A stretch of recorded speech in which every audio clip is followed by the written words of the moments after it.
Hello student, तो कैसे हैं आप लोग। स्टूडेंट, आज जो हम बताने वाले हैं वही आपके पॉलिनोमियल जो चैप्टर हमने स्टार्ट किया था, वही हम पॉलिनोमियल चैप्टर के ही आज हम सेकेंड क्लास को लेकर के आ गए हैं। उस चैप्टर में हमने आपको बताया था क्या, पॉलिनोमियल मींस बहुपद। अब बहुपद किसको कहते हैं, तो जिनमें बहुत सारे पद होते हैं, वैसे समीकरण जिनमें बहुत सारे पद होते हैं। अब समीकरण क्या होता है, तो चर और अचर के मेल को ही हम क्या कहते हैं, समीकरण कहते हैं। तो हम ये सारी चीजों के बारे में हमने डिस्कस कर लिया था और हमने उसमें बहुपद के टाइप के भी बारे में पढ़ा था। यदि हम पद के अनुसार बहुपद के टाइप कहें, पद के अनुसार तो पद के अनुसार यदि हम कहें तो एक पद बहुपद है ना, एक पद बहुपद। तो एक पद वाले बहुपद क्या हो जाएंगे, तो जैसे आपके हो गए 2x, जैसे आपके हो गए x, जैसे 2x, हाँ आप x भी कह सकते हैं, जैसे आपके क्या हो गए 2 हो गए। अब कहिएगा सर जी x कैसे और ये 2 कैसे। अब यहां से बात को समझिए, यदि 1 को हम x से मल्टीप्लाई करते हैं तो क्या आता है, x आ जाता है। जहां पे 1 तो कांस्टेंट है लेकिन x आपका क्या है, तो x आपका वेरिएबल है।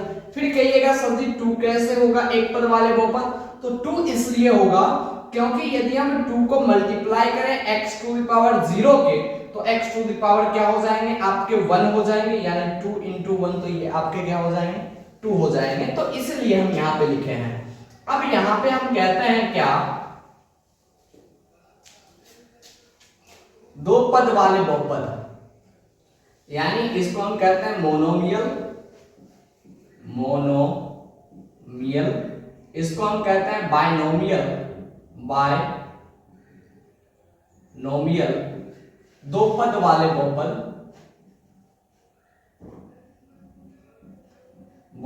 इसमें क्या होंगे, तो इसमें आपके दो टर्म आएंगे, एक जैसे x प्लस 2, तो x और ये 2 आपके दो पद वाले हो गए।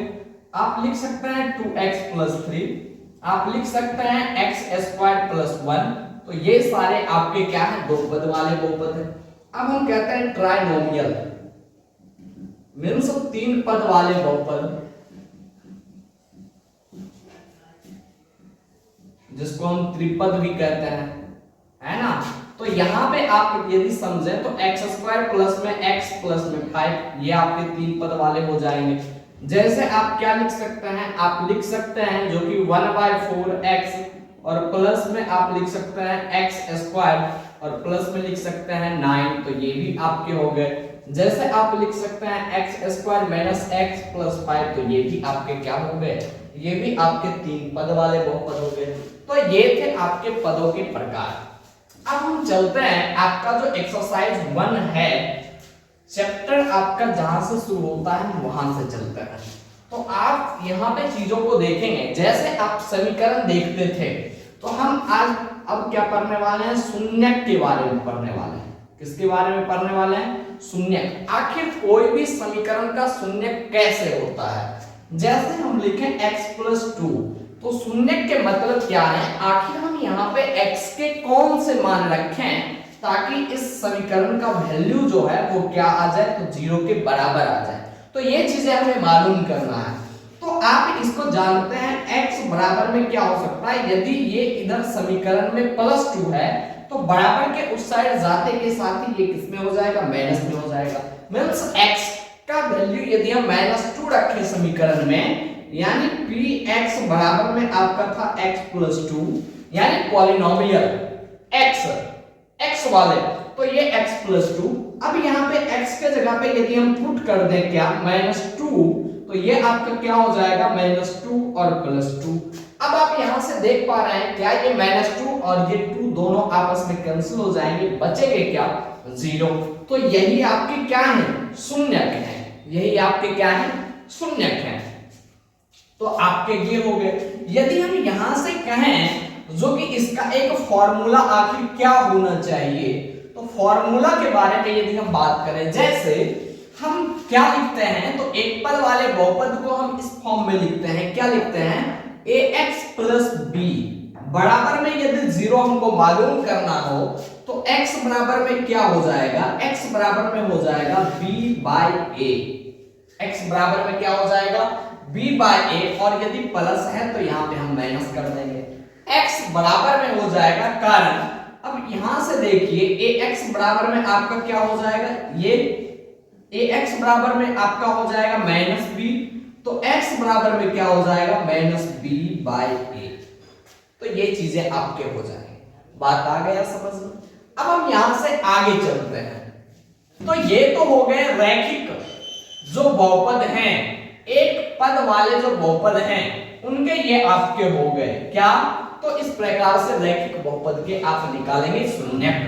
यानी यदि आपके रैखिक बहुपद दे रहे हैं तो उसके शून्यक आपके क्या होंगे -b/a होंगे।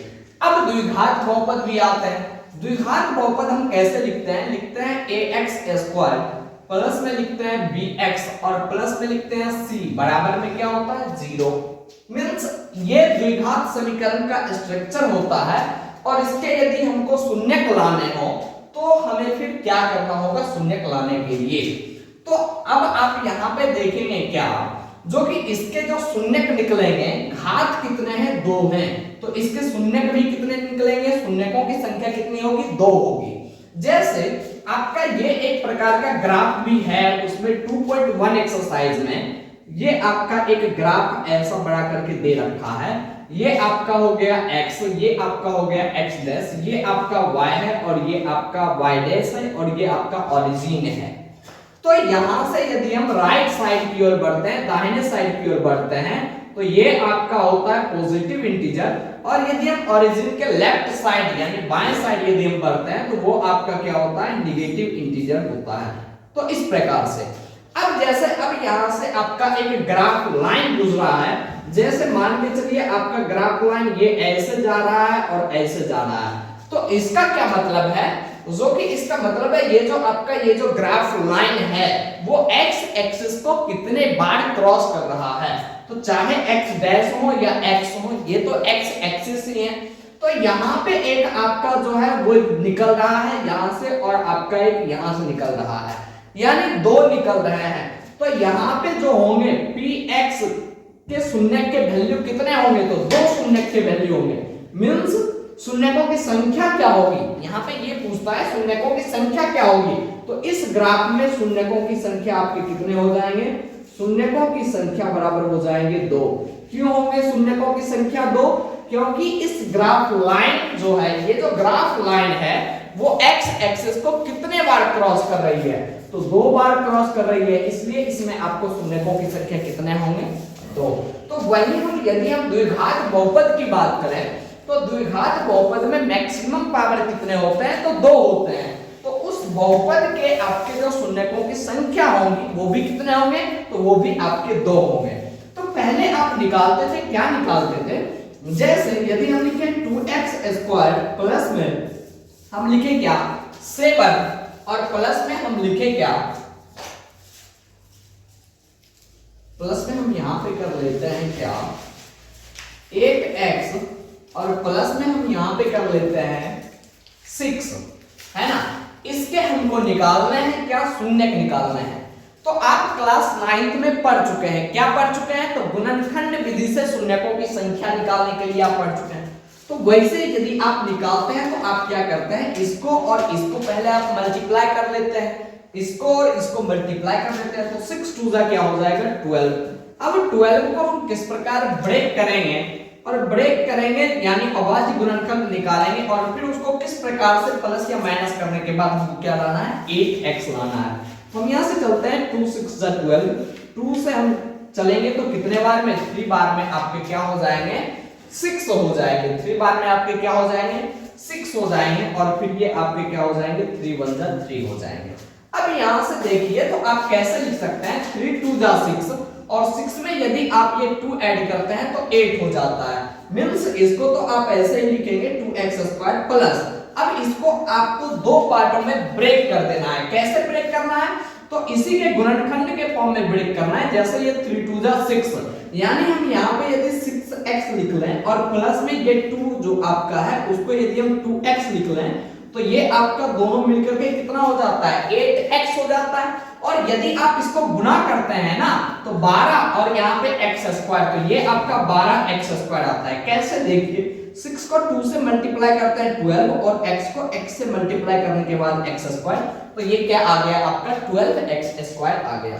अब आप देख रहे हैं क्या ये 2x स्क्वायर और 6x में आपका कॉमन क्या आ सकता है, तो दो तो कॉमन 2 और 6 दोनों में आ जाएंगे, क्योंकि 2 के पहाड़ा में 2 भी आता है, 2 के पहाड़ा में 6 भी आता है, तो 2 कॉमन। लेकिन फिर यहाँ पे x स्क्वायर है और यहाँ पे भी x है, तो यहाँ पे 2x है और यहाँ पे 1x है, तो 1x यहाँ से कॉमन आ जाएंगे, तो यहाँ बचे क्या आपके 1x बच गए और यहाँ आपके क्या बच गए 3 बच गए।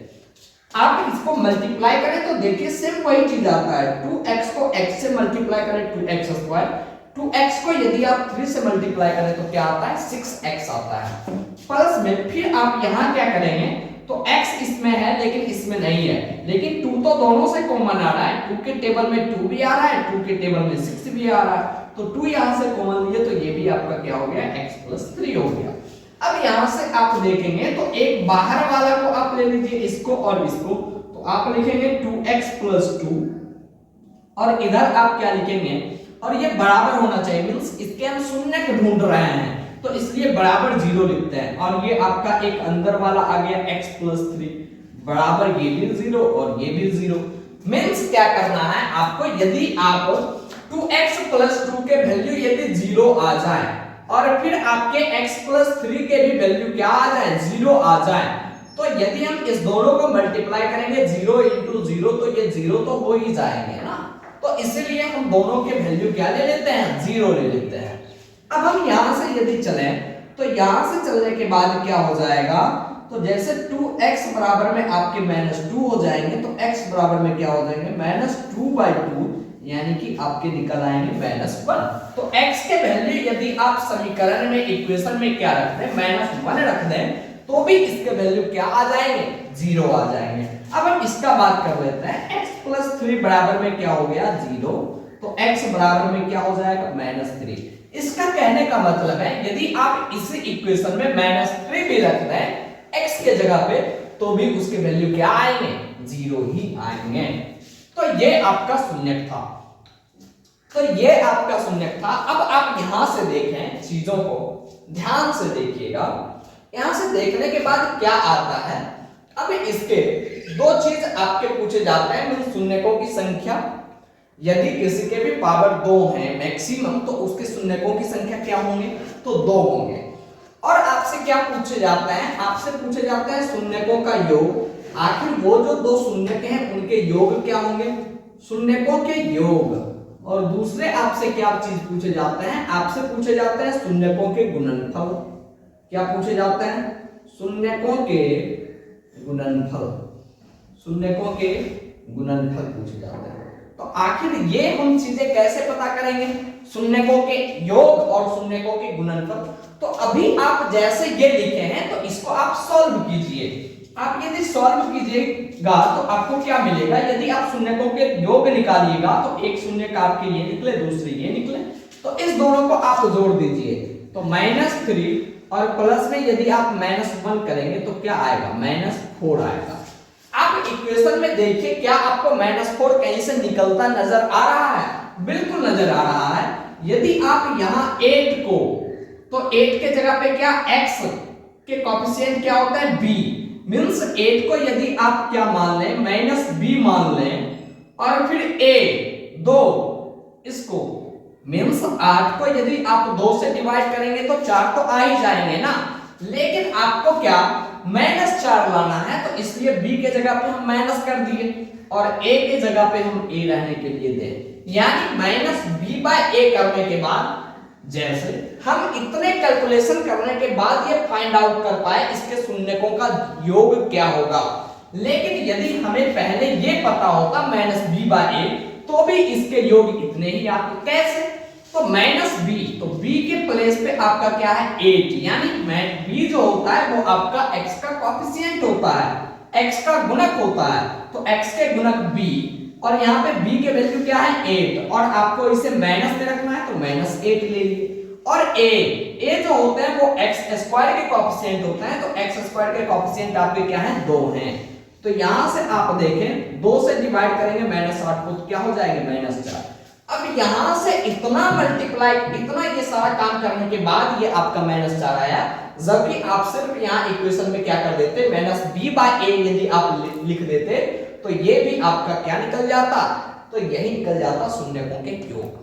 तो यानी यहां से आपके द्विघात समीकरण के यदि शून्यकों के योग पूछेंगे तो इसके आप को क्या लिखना है फॉर्मूला, यानी -b/a, यानी शून्यकों का योग बराबर में क्या हो जाएगा -b/a।